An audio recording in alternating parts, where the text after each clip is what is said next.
নমস্কার বন্ধুরা, সবাই কেমন আছো? আশা করছি সবাই ভালো আছো, আমিও ভালো আছি। আজকে চলে এলাম তোমাদের জন্য নতুন একটি রেসিপি নিয়ে। সব রকম সবজি দিয়ে আমি করব রুই মাছের পাতলা ঝোল। আমি রুই মাছ দিয়ে পাতলা ঝোল করেছি সব রকম সবজি দিয়ে। তোমরা চাইলে রুই মাছের জায়গাও বাটা মাছ দিয়েও করতে পারো, কোনো অসুবিধা নেই। আমি যে রেসিপিটা আজকে করেছি সেই রেসিপিটি ছোট থেকে বড় সবাই খেতে পারবে। মানে 6 মাসের বাচ্চাদের থেকে শুরু করে আর বয়স্ক পর্যন্ত সবাই খেতে পারবে। তোমরা এইভাবে বাড়িতে একবার অবশ্যই ট্রাই করে দেখো, আর অবশ্যই খেয়ে বলো যে কেমন হয়েছে। বেশি কথা না বাড়িয়ে প্রথমে গ্যাসটা ধরিয়ে কড়াইটা বসিয়ে দিয়েছি। আমি এই তেলেই প্রথমে মাছ ভেজে রেখেছিলাম, সেই একই তেলে মাছটা ভাজবো। তেলটা গরম হয়ে গেলে তেলের মধ্যে সামান্য একটু লবণ, সামান্য একটু হলুদ দিয়ে দিয়ে একটু সামান্য নাড়াচাড়া করে দেবে। নাড়াচাড়া করে দেওয়ার পরে একে একে মাছগুলো দিয়ে দেবে। এইভাবে মাছ ভাজলে মাছ একটাও কড়াই গায়ে লেগে যাবে না। অনেক সময় মাছ ভাজতে গেলে মাছটা কড়াই গায়ে লেগে যায়, সেটাতে খুব বিরক্ত সবাই হও। কিন্তু এইভাবে একবার মাছ ভেজে দেখো, তারপরে কমেন্ট করে তোমরা বলো যে হ্যাঁ, সত্যি মাছটা কড়াইতে লেগে যায়নি। এরপর মাছগুলো আমার ভাজা হয়ে গেছে। প্রথম ব্যাচটা তুলে নিচ্ছি, তারপর সেকেন্ড ব্যাচে আরও দুটো মাছ ভেজে নেব। এরপরে মাছের মাথাগুলো দিয়ে সেগুলোকেও খুব ভালো করে ভেজে নিতে হবে।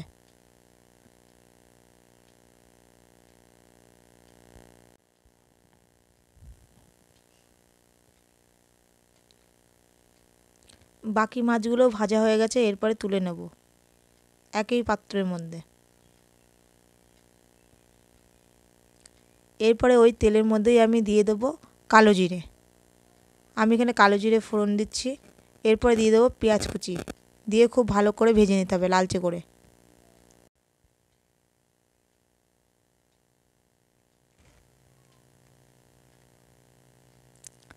পেঁয়াজটা খুব ভালো মতন ভাজা হয়ে গেছে। এরপরে দিয়ে দেবো 1 টেস্পুন আদা রসুন বাটা। আদা রসুনটা দিয়েও খুব ভালো করে কষিয়ে নিতে হবে। পেঁয়াজটার সাথে খুব ভালো করে কষানো হয়ে গেছে। এরপরে দিয়ে দেবো সবজিগুলি। আমি সবজিগুলির মধ্যে নিয়েছি আলু, গাজর, বিনস, ঝিঙে ও পেঁপে। সব কিছু মশলার সাথে খুব ভালো করে মিশিয়ে নিতে হবে।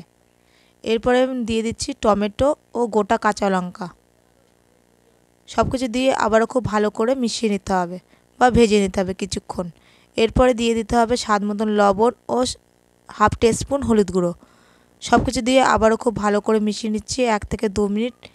1 থেকে 2 মিনিট কিন্তু খুব ভালো করে মেশানো হয়ে গেছে।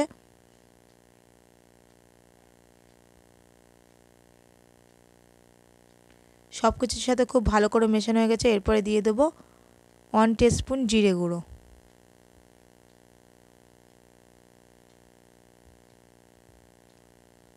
এরপরে দিয়ে দিতে হবে 1 টেস্পুন জিরে গুঁড়ো আর 1.5 চামচ ধনে গুঁড়ো। দিয়ে আবারও সব কিছু খুব ভালো করে মিশিয়ে নিতে হবে।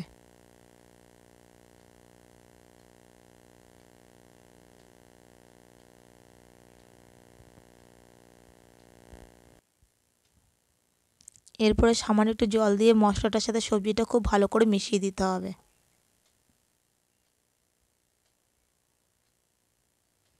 এইভাবে কষাতে হবে 2 থেকে 3 মিনিট।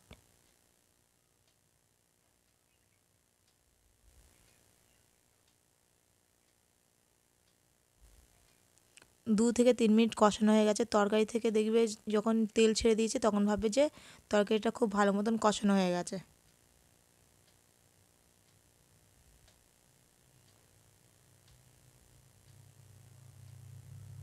আর মশলা থেকেও কাঁচা গন্ধটা চলে গেছে।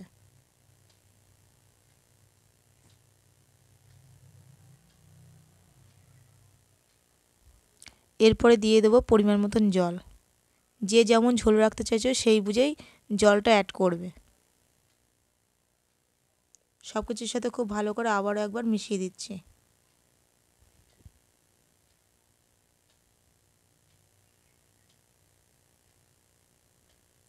এরপরে ঢাকা দিয়ে 8 থেকে 10 মিনিট রান্না করে নিতে হবে। মাঝে আমি একবার ঢাকাটা খুলে আরও একবার নাড়াচাড়া করে মিশিয়ে দেবো সব কিছু সবজির সাথে। সব কিছু খুব ভালো করে মিশিয়ে দেওয়া হয়ে গেছে। আবারও ঢাকা দিয়ে দিচ্ছি।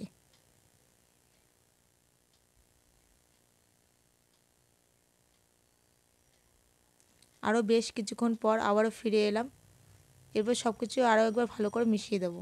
আর এই পর্যায়ে দেখে নিতে হবে আলুটা, গাজর, বিনস এগুলো সব সবজি সিদ্ধ হয়েছে কিনা। সব সবজি খুব ভালো মতন সিদ্ধ হয়ে গেছে। এরপরে ঢাকা খুলেই কিন্তু রান্নাটা করে নিতে হবে।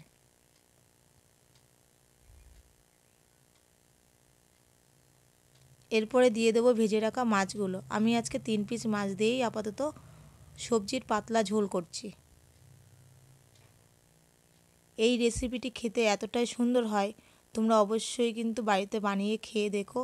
আর যদি রেসিপিটি ভালো লাগে অবশ্যই কিন্তু লাইক, কমেন্ট, শেয়ার আর সাবস্ক্রাইব করো।